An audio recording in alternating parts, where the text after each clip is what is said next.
What do you guys think about Spider-Man?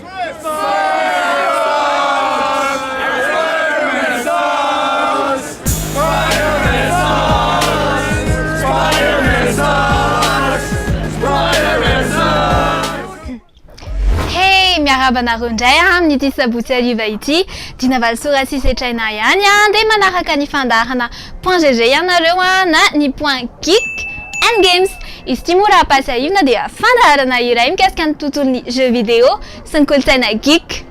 Fandaharana iray izay arahinareo eto amin'ny Cool TV isaky ny sabotsy toy izao dia famerenana kosa dia ny alahady tolakandro amin'ny ray ora sy fefany.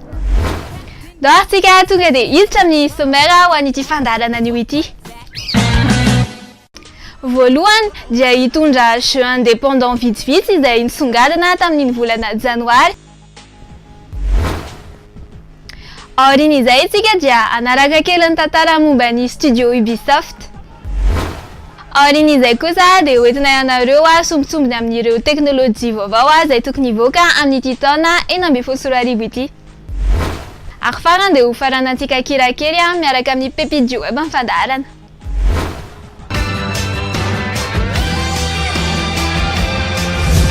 Jeu indépendant moa dia jeu izay novokarina développeur Malotene, araka ny anarany moa izay maha jeu indépendant azy. Dia ireto ary misy sélection na jeu indépendant izay anisany songadina tamin'ny volana janoary lasa teo iny.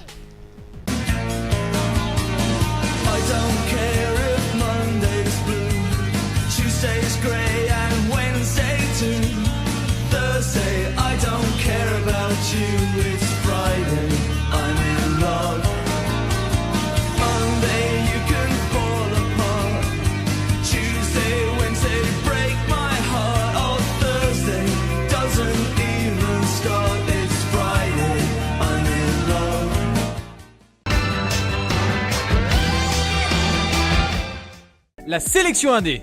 Alors le but de cette chronique, il est très simple. Vous présentez chaque mois les meilleurs jeux indés sortis. Je vais vous les présenter. On est parti, let's go. Et on commence cette sélection avec du très lourd car je souhaite vous présenter ici The Witness, un jeu qui est sorti très récemment, qui a même fait un petit buzz sur le net et qui a même récolté de très nombreux avis positifs. Dans ce puzzle game, vous vous réveillez seul sur une grande île remplie d'énigmes, et ces énigmes évidemment il va falloir les résoudre, elles sont nombreuses, elles sont compliquées, et vraiment, regardez les images de gameplay qui passent en fond, ce jeu a l'air magnifique, et moi, c'est un des jeux qui me fait le plus envie ce mois-ci, et je vous conseille vraiment d'aller y jeter un coup d'œil, vous ne serez pas déçus. Le second jeu se passe dans les profondeurs des océans et il s'agit ni plus ni moins que de The Aquatic Adventure of the Last Human, traduction l'aventure aquatique du dernier humain, et ça donne déjà le ton. Dans ce jeu d'action et d'aventure, vous incarnez donc le dernier humain qui est dans son sous-marin et qui explore les profondeurs des océans, comme je l'ai dit. Il va rencontrer de nombreuses créatures gigantesques, voilà. C'est un petit peu le Shadow of the Colossus aquatique, et vraiment, ce jeu dopé au pixel art a l'air très intéressant. Le quatrième jeu est un MMO naval, oui, vous avez bien entendu, un MMO naval où vous pourrez diriger votre propre bateau, votre propre équipage en ligne, c'est complètement fou. Et ce jeu là s'appelle Naval Action. Dans ce jeu où l'économie est très importante, vous allez devoir amasser le plus d'argent possible. Pourquoi? Pour obtenir le meilleur bateau possible. Dans quel but? Eh bien tout simplement dans le but de remporter le plus de batailles possible, car oui, dans ce jeu évidemment il y a du PVP et vous pouvez défoncer la gueule des autres joueurs et même leur piquer leur bateau. Deux autres petites précisions, le jeu est en monde ouvert, donc l'exploration a une part très importante dans le jeu là aussi. Et le jeu graphiquement est quand même très joli, donc franchement, ce jeu, c'est que du bon.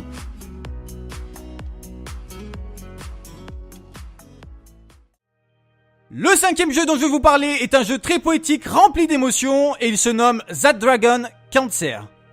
Vous l'avez donc compris, le jeu va donc aborder le thème dramatique et très sensible du cancer à travers l'histoire de Joel Green qui se bat contre celui-ci depuis 4 ans.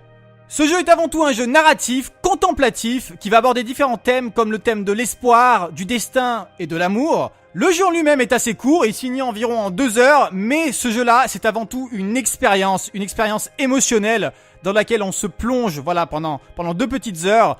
Et vraiment, j'ai envie de vivre cette expérience et j'ai hâte de voir ma réaction face à cette histoire qui a l'air vraiment touchante. Et le 6e jeu présenté ici est un très joli jeu coloré nommé A Boy and His Blob. Et le but de ce jeu va être en fait d'aider une petite créature blanche nommée Blob à détruire un empereur démoniaque qui terrorise sa planète nommée Blobonia.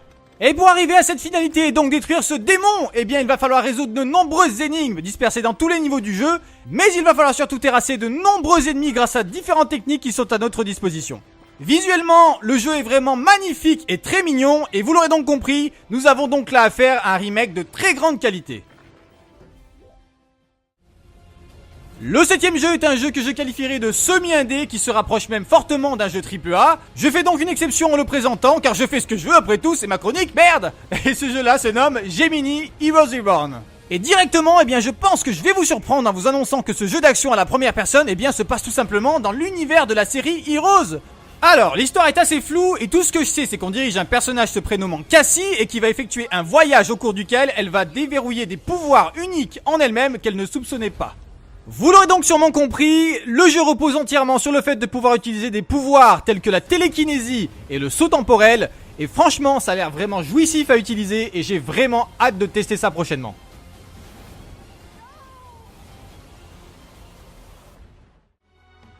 Le 8e jeu que je vais vous présenter ici a fait le buzz ces dernières semaines, vous le connaissez certainement ou en avez déjà entendu parler, et il s'agit ni plus ni moins que de Scrap Mécanique.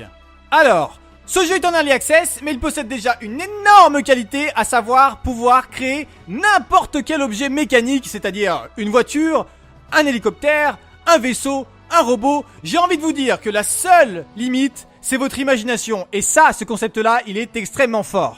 En plus de cela, vous évoluez dans un monde complètement ouvert, vous pouvez jouer seul ou avec des potes en ligne, c'est un jeu purement bac à sable, purement sandbox comme on les aime, et vraiment c'est une très bonne pioche de ce mois de janvier 2016, il faut que je me l'achète.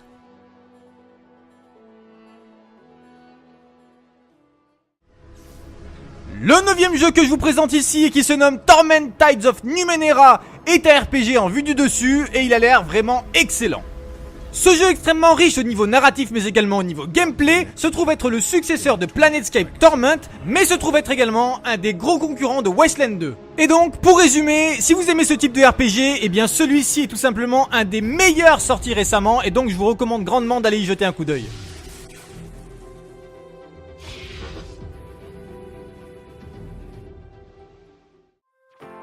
Le 10e jeu sélectionné est un RPG nommé Crashlands et qui a été fortement inspiré par Don't Starve. On peut presque même ici parler de Don't Starve-like car il faudra crafter, il faudra looter, il faudra construire des bases pour pouvoir survivre dans ce monde hostile rempli de monstres. De plus, l'univers SF de Crashlands est visuellement très sympathique et ce jeu fait donc une superbe entrée dans le monde du RPG.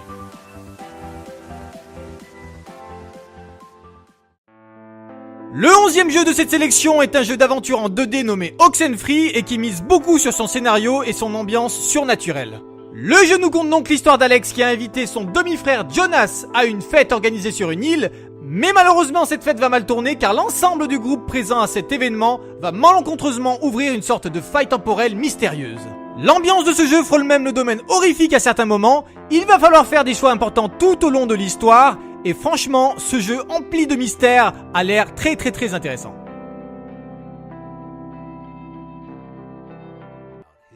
Le 13e jeu que j'ai sélectionné est un jeu d'aventure / puzzle game qui se nomme Infra et qui a l'air très intéressant. Niveau histoire, nous incarnons ici un analyste structurel qui est justement missionné dans une ville pour aller vérifier les structures de celle-ci. Malheureusement, ces analyses de routine vont très mal se passer car les bâtiments de cette ville vont s'écrouler petit à petit un à un et à partir de là commence votre combat pour la survie. Attendez-vous donc à explorer de nombreux endroits et à résoudre de nombreuses énigmes et moi personnellement, j'ai vraiment très hâte de tester tout ça.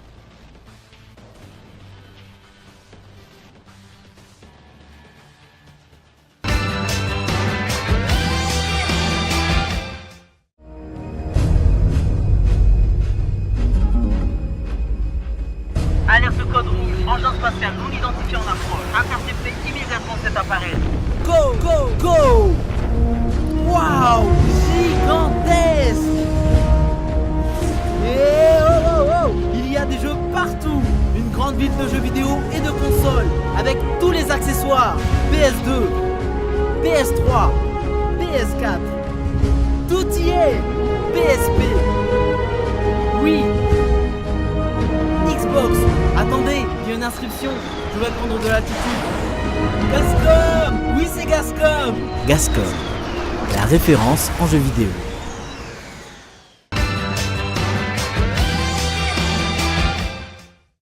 Ye, reny izy reny, za manokana moa tena anisan'ny manohana ireny indie game reny. Raha nijery ireo jeux indépendants tsika teo de zao ndray ahiditra hiresaka momba n'ireny grand studio de développement reny na ireo trano mpamokatra efa goavagoava na efa bebe vola, bebe structure de anisan'ny tena be mpafantatra Ubisoft. De tantara sy fanadihadiana kely zany momba ny Ubisoft Studio anao raha itsika zao.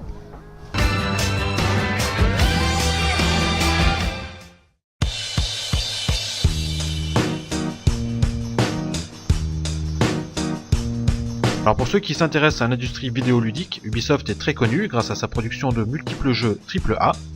Ubisoft est en effet le troisième développeur mondial de jeux vidéo derrière Activision et Electronic Arts et le troisième éditeur indépendant en Europe et aux États-Unis. Ubisoft est à l'origine de grandes licences comme Rayman, Splinter Cell, Prince of Persia ou encore Far Cry et Assassin's Creed.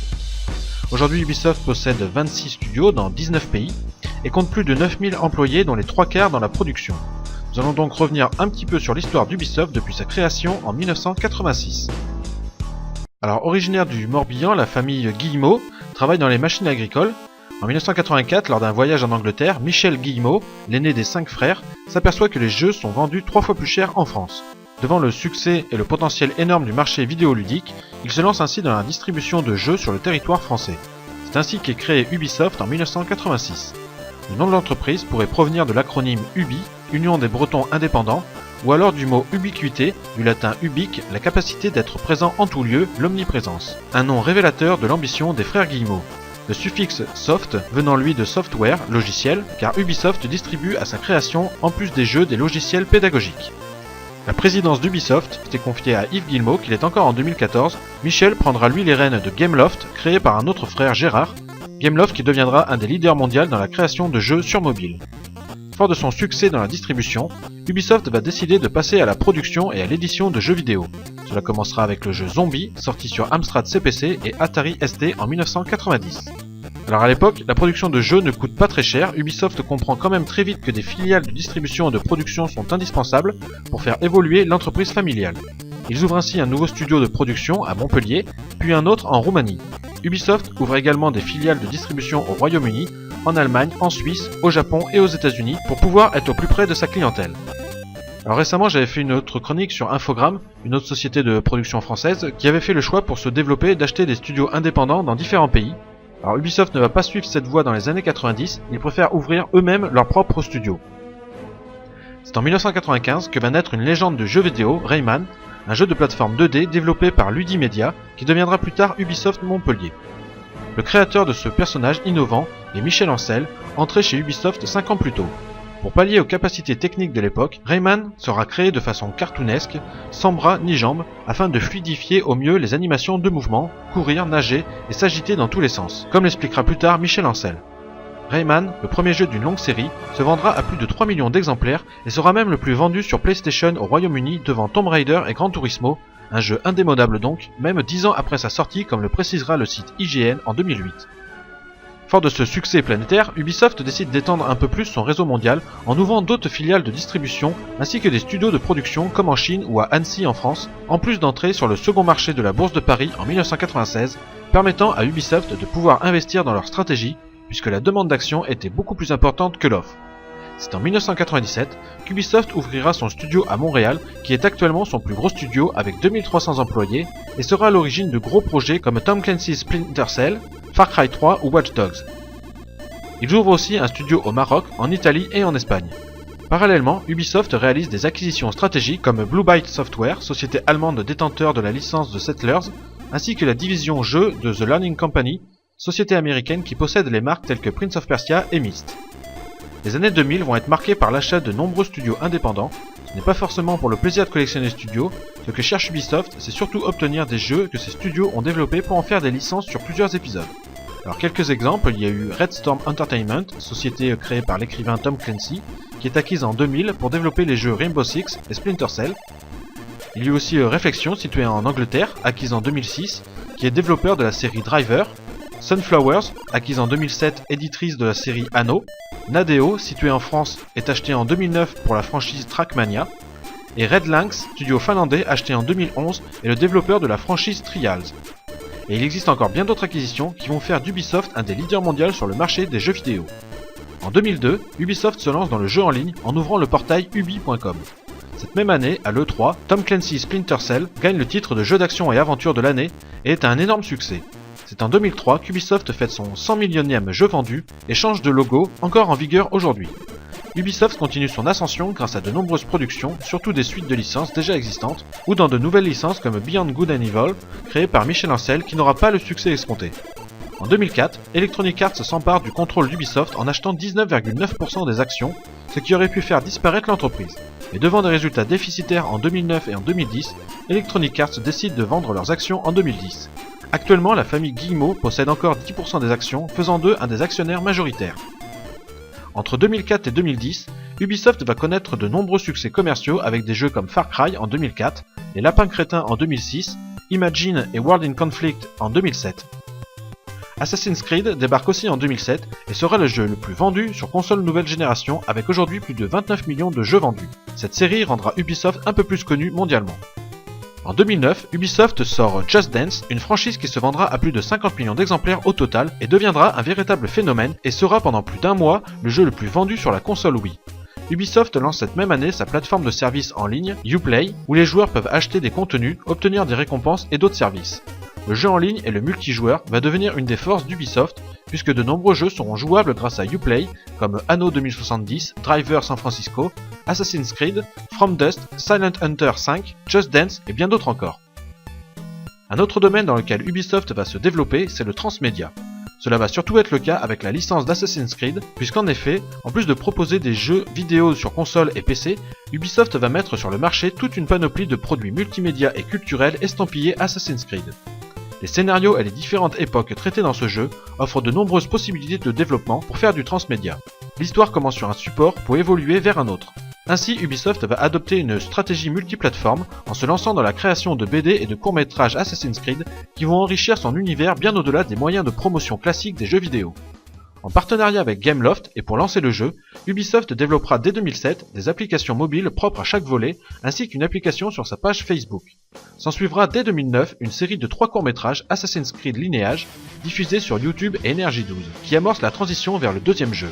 Ubisoft fait ainsi ses premiers pas dans l'industrie cinématographique grâce notamment au rachat du studio Hybrid spécialisé dans les effets numériques à qui l'on doit les films 300, Sin City et Avatar. Ubisoft Motion Picture produira ainsi son premier film Ghost Recon Alpha diffusé sur W9 en mai 2011. À une autre échelle, Ubisoft possède la licence des Lapins Crétins que l'on retrouvera dans une série animée de 78 mini-épisodes de 7 minutes diffusée sur France 3. On voit bien que la nouvelle stratégie d'Ubisoft est, comme le fait déjà Disney, d'offrir aux joueurs, et pas seulement aux joueurs, de nouveaux produits sur une multitude de supports multimédia.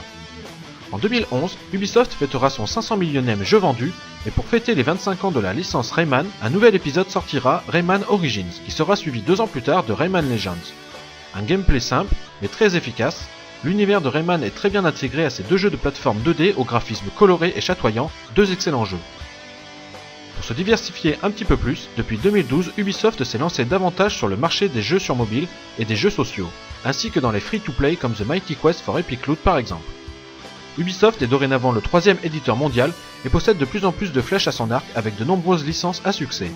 Tout ceci peut soulever certaines critiques dans la profession, les licences à plusieurs épisodes telles que Assassin's Creed qui ressemble plus ou moins au précédent, ou Far Cry 4 qui ressemble plus ou moins au précédent. C'est souvent le problème des jeux AAA au budget faramineux qui laissent peu de place à l'improvisation ou à l'originalité, un peu comme Activision et sa licence Call of Duty. Pourtant, au mois de mai 2014, Ubisoft a sorti une nouvelle licence Watch Dogs, un gameplay pas forcément innovant sous forme de FPS, mais on peut pas reprocher à Ubisoft de se lancer dans de nouvelles licences. Le succès de Watch Dogs reste assez mitigé, 9 millions de ventes, dont quasiment 5 millions la première semaine. Le jeu était très attendu, la publicité était immense, et pourtant le jeu a subi de lourdes critiques comme les bugs, le manque de finition et le déjà-vu, etc., etc. Ce qui peut expliquer largement les super ventes la première semaine, puis une baisse considérable des ventes par la suite. On peut aussi évoquer le cas Child of Light, vendu sous l'étiquette jeu indépendant. Alors j'ai un petit peu de mal à comprendre la définition du mot indépendant quand on sait que le jeu a été conçu par Ubisoft Montréal qui compte quand même 2000 employés. Le jeu n'en reste pas moins très réussi de par son univers enfantin de contes de fées. Quoi qu'il en soit, Ubisoft reste une très grosse entreprise d'édition et de distribution de jeux vidéo. Parti de rien dans les années 80 dans une industrie naissante, son PDG Yves Guillemot, aujourd'hui encore, a su porter cette entreprise au sommet. On ne va pas parler de French Touch pour une entreprise présente dans plusieurs pays, mais comme le dit lui-même Yves Guillemot, 25 studios partout dans le monde qui apportent à la société un peu de Suède, un peu de Québec, un peu d'États-Unis, un peu de France. Il n'y a pas un modèle, il y a des influences diverses.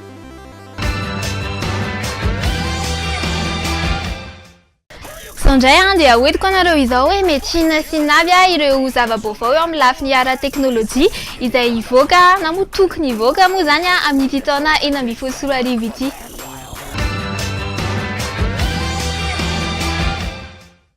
L'année 2016 qui vient de commencer va être extraordinaire. Bon, en tout cas sur le plan high-tech. Pour le reste, je sais pas. Mais c'est vrai que cette année, on va avoir de l'iPhone 7, du Galaxy S7, de l'Oculus, du PlayStation VR, bref, de la 3D, etc. Et puis également des petites choses vraiment surprenantes qu'on vous a dégotées. Regardez cette montre connectée. Une montre vraiment pas comme les autres. Il s'agit d'une montre modulaire, en kit, en petits morceaux. Toute l'intelligence se trouve dans le cadran rond, système Android Wear, et on ajoute des fonctionnalités à la demande via les maillons du bracelet. Alors un maillon, une fonctionnalité, le GPS, une puce NFC, un appareil photo, etc. Selon les promoteurs de ce projet, on pourra ajouter jusqu'à 3 ou 4 fonctionnalités. Bon, alors, ça veut dire que ce sera peut-être limité, et oui, car ce n'est pour l'instant qu'un projet. Un projet Kickstarter, mais qui fait un tabac, c'est monstrueux, ils ont déjà récolté plus de 1 600 000 $. Et si cette montre Blox voit le jour, eh bien elle devrait sortir au mois de juin prochain, elle coûtera environ 300 $. Vous aimez la réalité virtuelle et vous avez déjà prévu de vous acheter un masque Oculus, Vive ou PlayStation VR pour la maison, regardez cela, attention les yeux, le premier parc de loisirs en réalité virtuelle. Alors là, autant vous dire que ça va décoiffer encore plus qu'à la maison, car on sera vraiment projeté à l'intérieur d'un jeu vidéo. C'est Matrix, mais en vrai, en fait. Une combinaison haptique, c'est-à-dire à retour d'effort, des gants qui vous permettront également de ressentir des sensations, et bien sûr un masque de réalité virtuelle, sans compter les accessoires, les armes, etc. On se retrouvera plongé dans des scénarios issus de romans de science-fiction, bref, une sorte de super laser game, et ça devrait voir le jour, oui, cette année, en 2016, aux États-Unis. Premier parc en principe à Salt Lake City, mais la société à l'origine de ce projet a déjà prévu de faire des petits et si possible d'installer des parcs de réalité virtuelle de cet acabit un peu partout dans le monde. Rendez-vous à l'été 2016.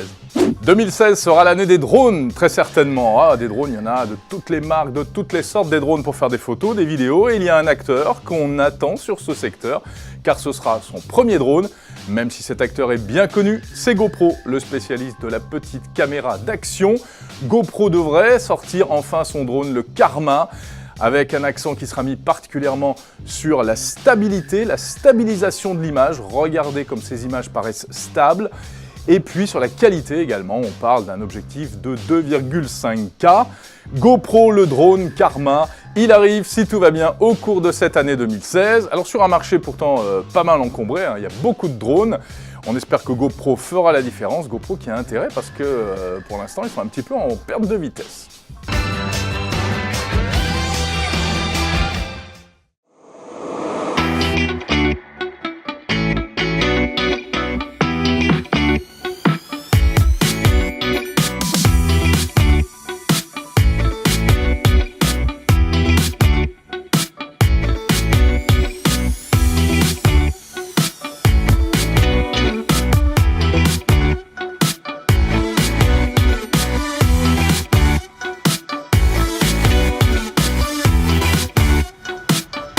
Marana fandarana sady moa tsika indrisy manina mbola misy amin'ny heriny dia noarahitsika zao dia ny pépite web izy ity dia battle narapy dia ataony Son Goku sy Superman bandy samienza zareo de mahafinaritra anahy le flux an'le rap moa zany a sy le base de tareko aminareo arony e.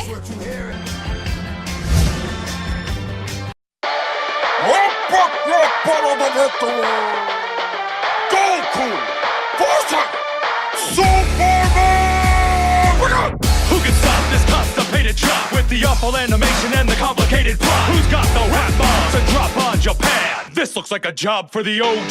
Superman! I'm killing it, you're grilling it. I'm villainous to vegetables who dance around in hammer pants and hide their tiny genitals. My level is incredible, I'm out of your league. You want justice? I'll bust this nut up in your GG. Greasy, sick MC from DC. One breath, I'll freeze your whole measly species. You're primitive and limited, you live in a village of idiots. Step in Metropolis, so step a carrot period. How many times are they gonna rewrite your story? Your powers have been boring since the 1940s. Defeat me with heat beams, you're crazy. Cause I'm a Super Saiyan, you're a flying Miss Daisy. You're pretty pasty to be powered by the sun. You can't float to Son Goku, I can't get it done. When I see your movies, all I do is watch the clock. Cause there's nothing fun about a superhero scared of green rocks. Look at those panties, you got that camel. I'm aboard the Lois Lane, a Superman at home. Your weapon is weaker than your fight scene. Just one punch, and over 9,000 screams. I'll make your nose bleed like Roshi, Stiff and Betty. From Z to GT, you can Dragon Ball D. Don't lecture me about fights, you Cape Coward. You got your ass beat by a bat with no powers. There's only one way that this battle's gonna end. One more Superman who's never gonna walk again. Iawn, inona marana fandaharantsika androany a, fotoanantsika manaraka dia sabotsy hery toy izao ihany, famerenana kosa dia niara-bitolakandro amin'ilay ora sy fehefany. Dia ampatsahivina anareo moa fa tiany page Facebook anay a. Dia amin'ny faran'ny volana febroary zao koa dia misy ny lalao izay arahintsika amin'ny Gascom Mankady Fotsy. Dia mba tsy ho taraiky na hoe sao dia manontany tena hoe revina lalao ahoana amin'ny fomba filalaovana dia ao amin'ny page-nay sy ny page-ny Gascom no anarahinareo anjany rehetrany. Zay dia miraharasoa anareo rehetra, bon week-end a. Zay dia tohizo foana game.